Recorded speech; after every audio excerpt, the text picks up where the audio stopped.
बंडखोर आणि आक्रमक नेते अशी ओळख असलेले भाजपचे आमदार सुरेश धस यांनी विधानसभा निवडणुकीचा निकाल लागताच पंकजा मुंडेंवर आपल्या विरोधात काम केल्याचा गंभीर आरोप केला। त्यानंतर त्यांचं टीकास्त्र पंकजा मुंडेंविरुद्ध सुरूच राहिलं। या दोन नेत्यांमधला वाढता दुरावा हा संबंध राज्यानं पाहिला आणि मग हा वाढता विस्तव विझवण्याचा प्रयत्न सुद्धा आता पक्षानंच केलेला दिसतोय आणि त्यामुळेच भाजपने दोघांना एकत्र आणण्याचा प्रयत्न केलाय।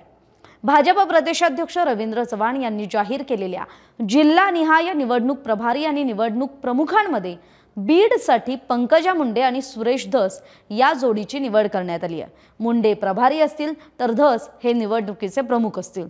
जिल्ह्यात बीड, परळी, अंबाजोगाई, धारूर, माजलगाव आणि गेवराई या 6 नगर परिषदांच्या निवडणुका होत आहेत।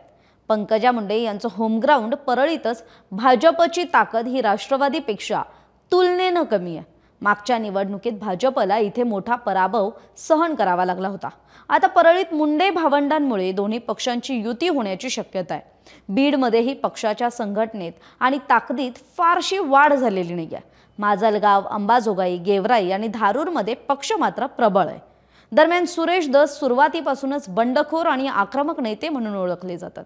2018 मध्ये जिल्हा परिषदेचे उपाध्यक्ष असताना त्यांनीच जिल्हा परिषदेवर मोर्चा काढला होता।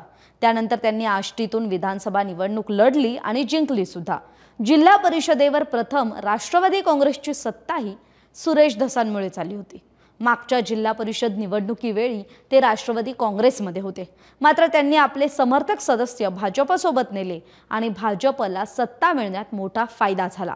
तर पंकजा मुंडे यांच्याकडेही वारसा आहे आणि त्यांना मानणारा मोठा वर्ग बीड जिल्ह्यात आहे। त्यामुळे संघटनात्मक मंडळ अध्यक्ष निवडीत पक्षानं त्यांना अधिकचा वाटा दिलाय। त्यामुळे त्यांचा जिल्हाभर चाहता वर्ग आहे आणि या दोघांच्या ताकदीचा, संघटन कौशल्याचा पक्षाला फायदा व्हावा या हेतूनच या दोघांना पक्षाने एकत्र आणल्याचं मानलं जातं। या दोन्ही नेत्यांच्या सक्रियतेमुळे भाजपला स्थानिक निवडणुकांमध्ये पक्ष बळकटी करण्यासाठी मोठी ताकद मिळणार आहे।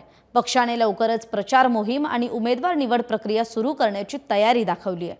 त्यामुळे आता सुरेश धस आणि पंकजा मुंडे ही जोडी एकत्र येऊन कशी काम करते आणि स्थानिक स्वराज्य संस्थांच्या निवडणुकांमध्ये बीड जिल्ह्यात भाजपचा भगवा फडकतो का आणि ही जोडी बीडचं मैदान मारते का हे आपल्याला पाहावंच लागणार आहे। तरी आपल्याला याविषयी काय वाटतं आपली मतं कमेंट करून जरूर कळवा। तुर्तास इथेच थांबूया, तोपर्यंत पाहत रहा सकाळ।